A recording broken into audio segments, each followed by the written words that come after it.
Hi everyone, this is Jim. Welcome to this Blitz chess postmortem. This is a postmortem of my Blitz game number 231. I was black here.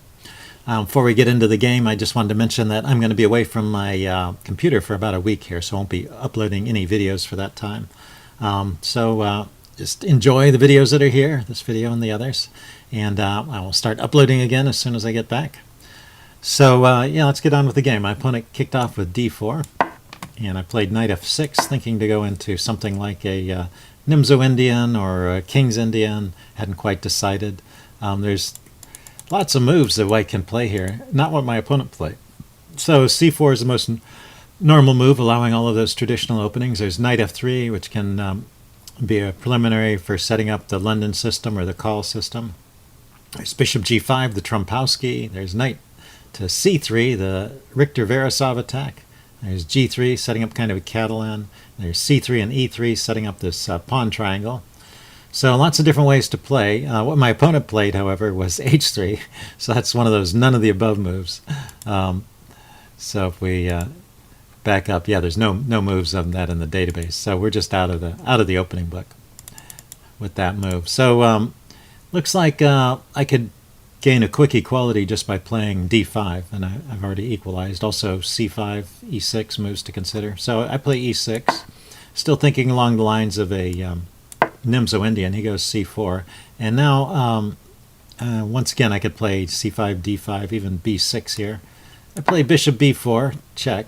So this is sort of like a Bogo-Indian, except that in a Bogo-Indian, the knight would be here and this pawn would be back there. That would be a regular Bogo-Indian. So that's what I called it, because that's probably the closest opening in terms of the the nature of the way it turned out. But really, this opening probably doesn't have a name.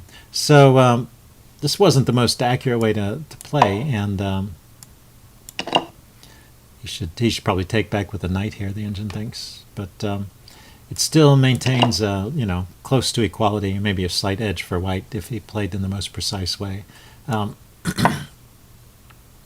c5, yeah, I'm playing in a way that gives white back the opening advantage. So I haven't taken full advantage of my opponent's sloppy play by playing these kind of casual moves. Well, not casual. That's not the right word. I'm playing moves that are part of the plan that I had ahead of time. But didn't really stop to think about what's the best way to take advantage of his slow play, which is really just to immediately strike in the center with d5 and c5 probably. So yeah, I'm left with these pawns here. My opponent starts developing normally. Let's cancel this. Knight f3. Starts developing normally, and I think he does okay for a while. I play d6 because I want to put my knight on... I'll show you what I'm trying to avoid. If I were to play knight to c6 immediately, he can push on with d5, takes, and then when the knight gets out of the way, it says knight a7, so we're back to b8. He could even push on to here, which is a very annoying pawn to have there. So I don't like that. So that's why I play this move d6 on a lot of these positions instead of knight c6, so that when the pawn comes forward, I can take it and then move the knight to e7, say, and not get chased away. Okay, so he goes knight c3, and I go knight c6. So here, yeah, this way of playing the engine does not approve of, and it looks like it thinks white can get pretty good advantage by taking on c5. Instead, he pushes, and very quickly we get back into a situation where I have the advantage again. So best is just to go ahead and take on d5. He takes on d5, I'm going to play knight e7. Instead, he plays queen e3 check. My knight goes to e7 anyway, and then I guess he's trying to avoid taking here with the pawn, but he can't help it. And there's always going to end up, the pawn is always going to end up on d5, which is one of my strategic goals here. I want the pawn on d5 so that my pawn on d6 is not so hard to protect. And so with this move, queen to e3, he encouraged my knight to go to the square I was going to go to anyway, and he blocked his own e-pawn. So it's a doubly bad move. And now, from having an advantage, black is not only equalized, but white has given away his advantage to black, and black has the advantage now. So with castles, I've just got a better game here. So he plays queen b3, getting his queen away from the e-pawn, so he can play e4. I play rook b8. I want to support the push of the queenside pawns here. He goes e4. Went knight g6. I want to slow down this pawn rush and maybe put a knight on e5 when the time is right. He goes g3. This is another slow move and makes his position a bit worse. He should really just develop the bishop and castle. Yeah, the engine is recommending bishop b5 as a place to go, or bishop to d3. So I'm developing my bishop so I can play the move b5 there. And he goes knight d2. Yeah, once again, neglecting the basics of just developing your pieces and castling. So I was able to get quite a strong presence on the queen side here with these pawns, and so I have a pretty strong advantage at this point. And he plays maybe the last serious mistake. This pretty much gives the game away. The move b3, and there's two different ways of playing it. Well, first of all, just the simple move c3, which I played, is very strong. He can go either to f3 or back to b1. The knight has no other squares. You look at, that's got a bishop on it, that's got a pawn on it, that's covered, that's got a pawn on it. So his only squares are here or here. Knight f3 is a little more active. The knight on b1 actually gets trapped after b4. there's no square for that knight to move to. So he's stuck there permanently. And not only is the knight trapped, but he's locked in the rook behind it. So this is really good for black. So he pushes on with a4. And so this should be winning. I just need to get all my pieces active and push through the center. He hasn't even castled, so I should be thinking about moves like f5 here. Yeah, top choice of the engine, f5, to bust up the center. Instead, I was still, well, okay, I went after the e-pawn with the rook, but he can defend now with f3. Once again, I should play f5 here. I went queen b6. I was just noticing all these holes on the king side after he moves the f-pawn, thinking that might be good. He goes rook h2 to cover some squares on the second rank. And I go knight e5 here. And already I'm thinking of this idea of knight takes f3 and rook takes e4 as a potential sacrifice. There's also a tremendous fork here, so that's a good move. It comes with a lot of threats. But he can defend against it. He goes queen e2. And now rook e to c8. It says I should switch over to the queen side and push this pawn. That's a pretty interesting idea. Now I play the move f5. Still good for me.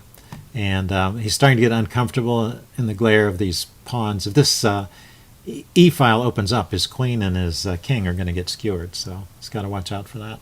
So he moves his king to the side, and I come in with the queen, check. I don't think the king has many good squares to go to, and hides out here under my pawn. And now is where I decide to sacrifice the knight, which I'd been thinking of for a while. But the simple move f takes e4 is just better. It's a stronger move. I just need to open up some lines, and he should probably take back queen d1 or f takes e4. Well, they're rated about the same.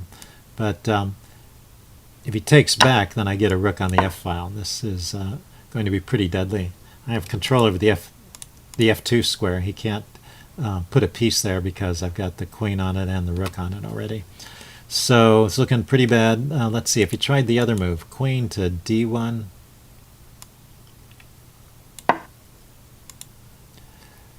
Now I could play knight takes f3. That's interesting. Queen takes d4 and knight takes with a check and driving the king back. Let's just show that. Knight takes f3, queen takes, knight takes, check, and the king can't come forward. The pawn is guarding that square, so he's got to go back. King to d1, it says, is the best move. And now e3, pushing forward with this pawn. Yeah, I'm just crashing through here. I've got tremendous threats in this position. So that would have been the simplest way to play, just f takes e4. I played the knight sacrifice, knight takes f3, which is still winning, but I'm just making my life harder here for no particular reason. Now I take here, and still have a winning advantage with these pawns and the rooks all in good position here. Notice though his pieces. The only reason I'm winning is because his pieces are out of play here. His knight can't move, and the rook is locked in behind the knight. So he continued with queen h5. I put my rook on the f-file, bishop e2, and bishop f5. I realized, this is a great diagonal to attack the king on. Not that one. It's not even a diagonal. This one. a light squared diagonal. I can force his king back once again to the back row and start having mating threats on the back rank. So he went rook a2. At least he's getting his other rook active. And I go with the check. King drops back. And now I played bishop d3. This is an okay move. It keeps the advantage, but there's a much stronger move here. You see queen e4. This is really a terrific move because it's threatening to win that knight. The knight can't move. It has no squares it can go to because they're all covered. And not only that, the rook can't defend the knight. If the rook drops back to a1, then queen to c2 is checkmate. So the rook has to stay here. So that means that knight is a goner. What is the engine? The engine is recommending queen takes f5. So sacrificing the queen for a bishop is a way to stave off mate, or to hold it off the longest. Anyway, that's the way to win it. One of the troubles with this position is all the moves are pretty good for white, or for black. So hard to choose.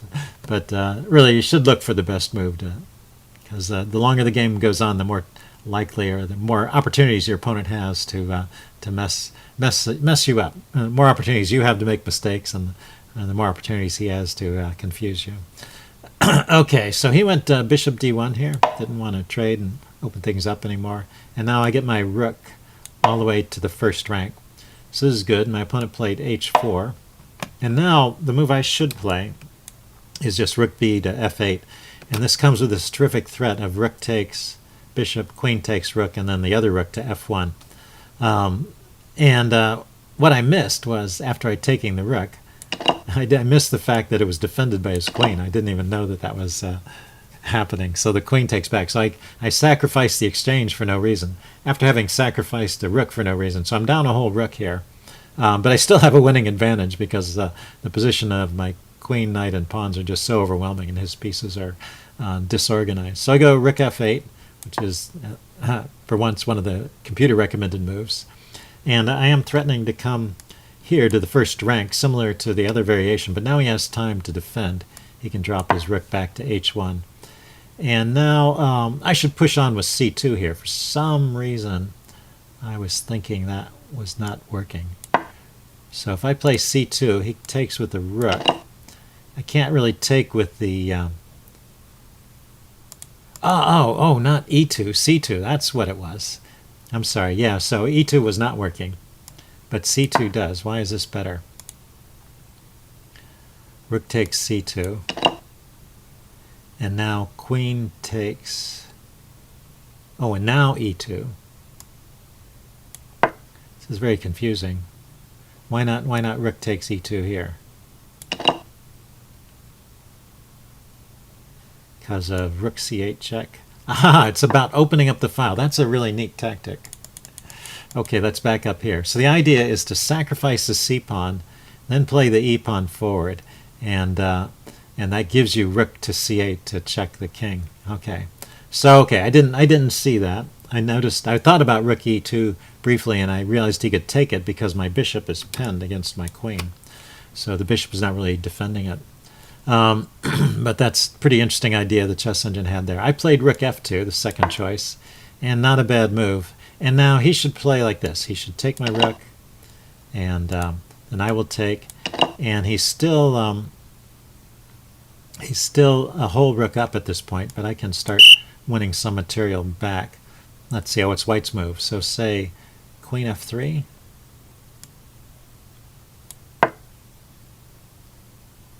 Bishop e4. How about if I just push the pawn and get a queen here? Oh, then it's a draw. So I have to play carefully. Bishop to e4. Okay, skewering his queen and his rook. And queen back to e2. Well, then I can play c2. Okay, but so if he doesn't play queen f3, what else could he play here? He could play rook to f1, just trying to block the pawn. Then queen e3 check is dangerous. Yeah, there's no way to stop this really. Knight d2, bishop takes f1, and the king has to run away. So I'm winning all his material here, and I still have 2 pawns. the knight is pinned, so he's losing that as well, and the king is in trouble. Okay, so that is how the game should have been played. Rook takes... yeah, I went rook to f2, and he should have taken the rook and give me the pawn on e2, and he still has material to try and trade off, although that is winning. But he played instead was rook e1, and that allows me to take his rook.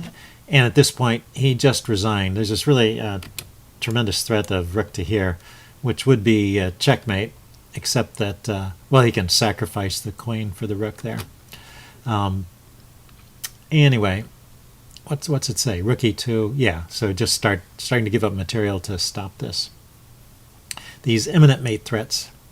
Okay, so that's how the game ended, rook a2, and then my opponent resigned. Hope you guys enjoyed that one. Leave any comments you have in the section below. And remember, I won't be here for a while, but I'll be back in around a week and start uploading new content then.